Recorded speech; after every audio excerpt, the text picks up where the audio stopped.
Hello and welcome to the National Piping Centre right here in Glasgow. This is the Piping Show. My name's Finlay MacDonald, Director of Piping, and today we've got a very special guest I'll be interviewing, Ross Ainslie. If you haven't already done so, please hit the like button and subscribe to our YouTube channel, the National Piping Centre and Piping Live. It really does help us connect with everyone around the world. I'll be chatting to Ross Ainslie later on in the show, but at the moment let's see what's happening in this week's piping news.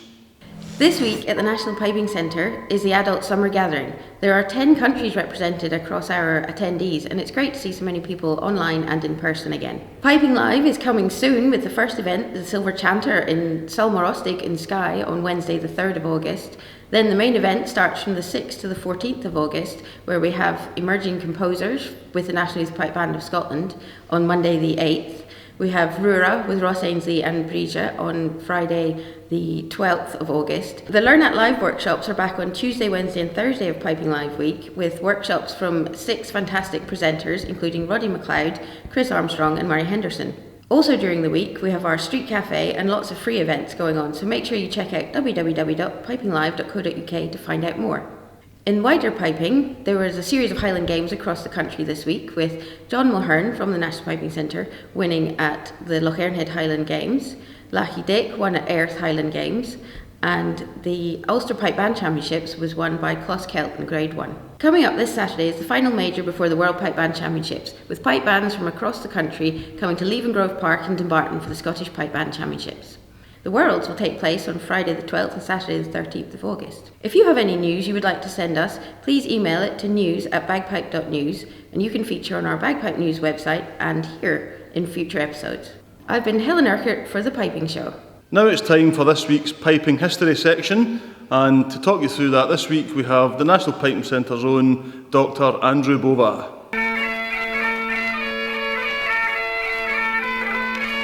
Hello everyone. For you today we have an exciting piece of Scottish history. This is a bagpipe that is said to have been played at the Battle of Culloden on the 16th of April in 1746. For our viewers who might not know about the Battle of Culloden, it was the last battle in the Jacobite uprising of 1745, and the time after that battle was really a seminal moment in Scottish history, with things like the deliberate erosion of the clan system, as well as the implication of the Acts of Prescription. An interesting note about the Acts of Prescription is lots of people think that it banned the playing of the bagpipes, when in fact that's not true. Nowhere in the Acts of Prescription does it mention the bagpipe.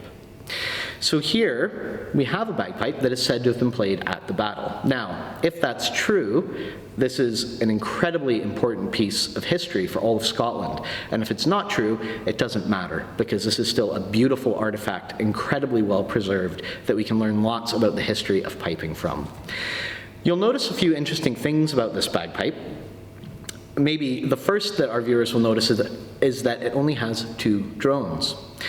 The introduction of 3 drones has been a part of piping for a long time, but it was never standardized. It was actually standardized as a part of competition to have all competitors playing 3 drones. Before that, it wasn't uncommon to see a 2-drone bagpipe, or a bagpipe with maybe a bass drone and a tenor drone. Additionally, you'll notice that the wood is a different color. With a bagpipe this old, African blackwood would not have been readily accessible. So this bagpipe is actually made out of boxwood, which is a native wood to Scotland. You might also notice that the bagpipe is slightly smaller. Bagpipes before the 1800s were smaller and slightly quieter than they are today. It's widely thought that it was Hugh Robertson and Donald MacDonald who really started to make pipes bigger and louder in the 1800s. So a fantastic bit of Scottish history, a fantastic look into what pipes used to be before standardization and globalization. By now I guess you all may be acquainted with our own Chanter MacDuck here at the National Piping Centre.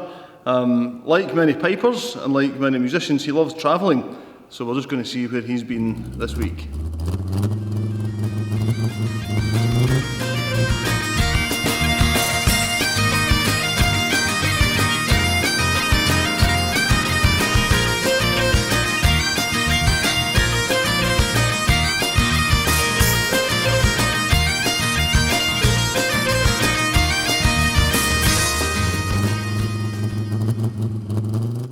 got a very special guest today. I'm going to be chatting to Ross Ainslie, who's obviously well known around the piping and traditional music scene.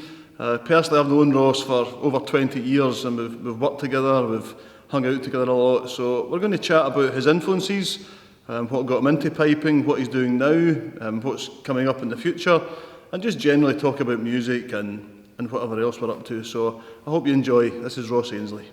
So Ross, thanks for coming in. Yeah. We spend quite a bit of time in here together doing the teaching and stuff, but we thought it'd be nice just to get a chat about what you're doing, what's happening, and I believe you've got a new album coming out with Bridgie Campbell, but it's probably interesting for people to understand how did you end up playing with Bridgie? What was the story about how you got playing? Yeah, so I think it was down at the BBC Radio 2, the Folk Awards, and Bridgie was doing the Young Folk Awards. I think she won it actually, it must have been 2016. And I wasn't at the awards actually, sorry, but then I heard, they put an album out with all the winners and stuff, and I'd heard Bridgie, she did a track on it, and I was just like blown away with her playing, her style. She had the kind of style that I like in pipes. It's quite like flowing, not too kind of, more about the rhythm kind of thing. And so I was listening to this album, and then I saw it, and then Bridgie Campbell, and I hadn't met her. And then I think it was in here actually, in this room, there was like a club, it must have been at Piping Live that night, and then I met her, and I'd said I love that track, I'd love to we should play some tunes together. So so I just invited her into the house, and we just kind of started sharing tunes, and she was playing a lot of Bulgarian stuff, which was quite interesting, especially on the small pipes, because she ends up like taping notes and then taking the tape off, and I'd never seen that before, because with small pipes you'd normally just be the pipe scale, and so I thought it was quite forward thinking, just to try and make these small pipes do other things, and it was quite, it was cool. I liked the stuff. Yeah. So she came over to the house a few times, and then at that point I was saying Stevie Burns was my flatmate. So I just said, Stevie, fancy having a tune, and we'll just back us when we were playing. So we just started kind of, it kind of came in like that way, Quite organic. Quite organic, I remember seeing that you did a kind of YouTube or a Facebook video or something. That was from the flat. Brilliant, That was from the flat. Great. I remember hearing Bridgie the first time myself and thinking the same. It was just like so natural playing. And she was actually playing at the junior competition here. Yeah. And I remember Stuart Sampson coming out after she played the Peabrook, and he was like, that would easily have won any of the major competitions. No, she's amazing. And she was a young player at the time. Yeah. Great player. So what? So I guess you've done a lot since then with Bridgie. And well, we did a lot back then. So we maybe for about a year we were kind of, if Bridgie was around, she would come around and we would work on stuff. And it was when we filmed it. When we worked on this Bulgarian tune and we put it up, and it was when we got that, like everyone liked that video. And it was never meant to be a thing. It was just like, I just wanted to learn some tunes off her, and we'll just play, Yeah. But then I got some good reactions, so we thought we should maybe work on let's get an album's worth of stuff, or enough for a gig or something. Maybe not even an album, I don't think back then. Enough to do a gig, and then so that was the plan. So we just put sets together, and I can't remember where we played first. It might actually be in a Gaelic. A BBC Alba thing or something like that, It's great. You've definitely got a great chemistry in your playing together. I think we've got quite we don't have the same styles, but it gels for some reason. Definitely, aye. Brilliant. And you're doing you've done an album? We've done an album, yeah. Sorry, that's what I was saying, yeah. So we were working on this stuff for about a year, and then we were going to record, and then COVID hit. Yeah. So we hadn't done anything for all over COVID. So we just decided, we had all enough material, and then as soon as we were allowed to, we just booked the studio in Ireland and went over. We just recorded it live, like we were kind of, as we were playing in the flat, just really like close up, and so it was good. So we did this album. It's called Lass. I don't know if that's the right pronunciation in Gaelic, but it's LAS. It means light the fire, I believe. Yeah. I think it's I've noticed maybe quite a lot of people are actually going back to that in terms of recording. Yeah, I think the live thing.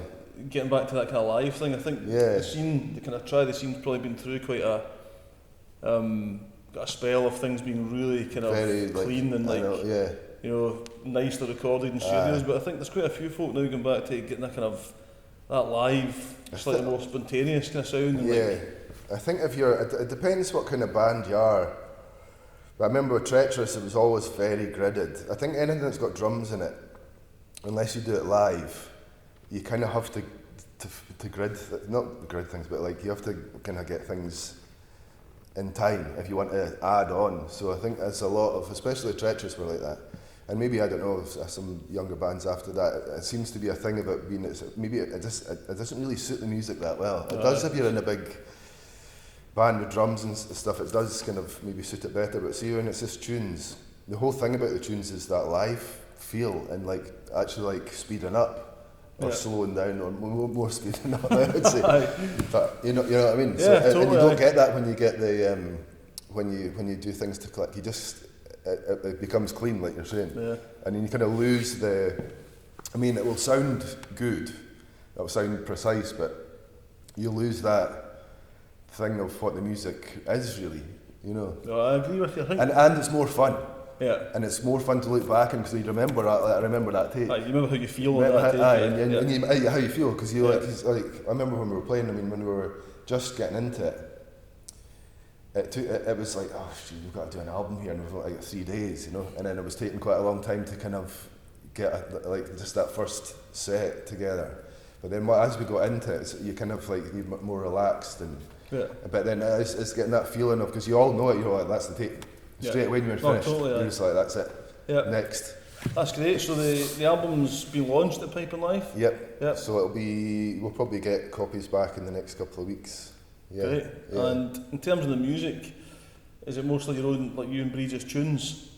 No, it's all like, well, there's 2 Bulgarian tracks, and that was, they're the most interesting ones, because, well, Breeza, I think she was only about 18 or something, and she decided to go to Bulgaria on her own and travel around and meet Bulgarian pipers and learn some of their music. And she would go around and she filmed quite a lot of people, and obviously and like her tunes and stuff. But when she got back, she transcribed all these tunes, and I don't know how she did it, because I've seen the videos and they don't sound like what she's come up with. They do, but I don't think I would have the brain to kind of dissect it. But she did, and I think they were a different key as well. So she managed to kind of make it work on the small pipes. So like they're probably the most interesting tracks. So there are 2 Bulgarian. There's a few of my own sets. There's one of Breeja's. I think it's the first time Breeja's recorded her own tunes. Oh, okay. So she's got a set. It's a really good set. It's probably my favourite set. It's quite chilled. It's like a relaxed kind of set. In her kind of style.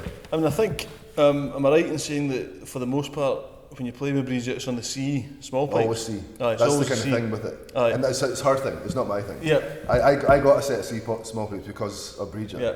After hearing that track. And it's cool, I think they've become kind of like very trendy. They have been now, yeah. Like there seems to be loads of pipers. And it's Breeze. But also Alan MacDonald. Yeah.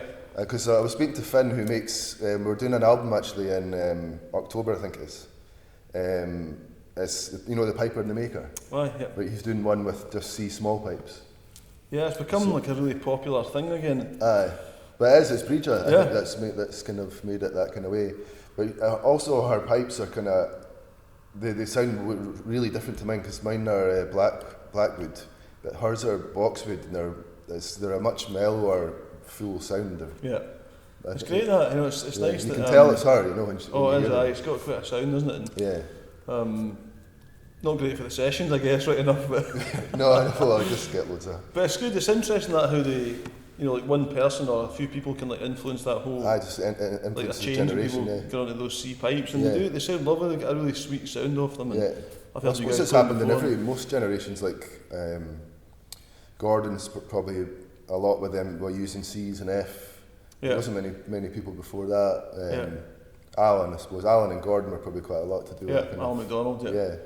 I mean, I guess that's probably a kind of a good point. One of the other things I thought would be interesting to chat about was like going back to when you started playing. Yeah. You know, and I think about this a lot with my own kind of how I started, and can you just tell us a wee bit about kind of how you got into it, piping in general, or the kind of folky scene? And So, well, I started when I was 8. It was just like kind of one-to-one tuition, and I wasn't really into it. I did it for a year, then stopped for a year, and went back to it. And Norrie Sinclair, who taught me in Perth, we got to a certain place, and he said you should go to the Vale of Athol, which was only half an hour up the road for me. I was from Bridge of Erne, but like Perth. So he said you should go up to the Vale of Athol, and so I was 11 and went up, and just by luck, or good luck, that Gordon was the pipe major of the novice juvenile band. So it was kind of like going, like having the world's best piper, like being your mentor from a young age. And it wasn't, and it was from meeting Gordon and listening to Just for Seamus, his album. That's when I was kind of like, it wasn't more for just like for the piping kind of thing, but I loved the bouzouki and backing the pipes. It was for some reason I just loved that sound. Yeah. And that band was really good. Like Ali Hutton was we kind of grew up together through that band. Bo Jingham or Joe Bingham, he was always the best piper in that band when we were younger. But it was quite a social band, and it was also because of Gordon, we would go away on these kind of like training weekends, and even on the buses there would always be good folk music on, like Moving Hearts and Paddy Keenan Bothy Band. It was always blasting, in the bus, or Gordon would always get us to play stuff like Bowden, and Ali would always have the guitar and whistle. So we're just lucky that he was there giving us that kind of influence at that young age, because if it was anyone else I don't think I would have got into it, because I was more into football at that point. So I probably would have went more that kind of way. But it wasn't. So it was just so lucky that Gordon was there. It totally reminds me that what you're saying about the bus. Listening to different music. We were exactly the same with my dad. He would be doing that. So even if we were going to, he used to run like a class on a Saturday morning at Paisley Grammar School, but he would pick up a few of my pals on the way, and we would spend the whole day there just playing tunes, learning tunes. So in the car it was like, it was the new Tannies album, or it was the Alan Stivell or something like that, and then we'd be going and doing the kind of the piping classes. I think that's so important, the kind of the social part of it, and being with people that you enjoy spending time with, and definitely. To me that was like such a big part of it, and I guess getting something that gives you that buzz, getting the buzz of something, doesn't matter what kind of music it is. But if you get that, you're kind of it's almost unstoppable, because it's not like a work, or it's not like a pain to do. Never so you're always like it's like you're really into it. So it means you just you work harder. Definitely. So you're doing the Pipe Live gigs that are coming up. You're doing teaching here as well. What else is coming up for you over the next wee while? What have we got on? There's quite a lot of gigs with Ali this year, and I guess I was doing an album with Tim Eadie. It's kind of on the go. It was the same kind of thing, just a live kind of thing. We've been doing quite a lot of gigs recently, so that needs to be finished. And I need to get into more writing of my own stuff, because it's been a couple of years over COVID. I wasn't really doing much, so I want to get trying to start writing on some more stuff, my own stuff. Great. So, look forward to hearing it. So, I think that's probably a good time for us to finish up. But I was just going to ask, you and I are both big cooking fans. What's your dish of the moment? What are you enjoying cooking? I was thinking about that. I think I've been getting into the pastry, making. I've sampled your tarte tatin many times. Lovely, But kind of lemon tarts, custard tarts, that kind of thing. Good. So, but actually, there's a wee tip for you and for the listeners. It's, when you get your pastry into your ball, you put it in the fridge to chill. So when you take it out, a lot of people they'll just try and roll it without, just on its own, no cling film. But put it in cling film, both sides, and roll it, and it'll stay together nicely. There you go, eh? And then you can, when you put it in, it's all like, it's easy. Yeah. And you just take off the cling film and it's done. There you go, you heard it here. Delia. Keep There you go. your pastry in cling film. Roll it in cling film. Roll it in cling film, aye. So Ross, it's been a pleasure. All Thanks right. for Cheers, coming in. And good luck with the gigs at Piping Live. You're on The Friday the 12th at the Fruit Market, Yeah, along with Rura. yeah. So it'll be a great night. Thanks very much. All right. Thanks very much for watching The Piping Show with me, Finlay MacDonald, and your guest this week, Ross Ainslie. Please remember to like and subscribe to the channel, and to finish off we're going to play a great Alan MacDonald tune for you, tune of the week, the Jewel of the Ocean. So thanks very much.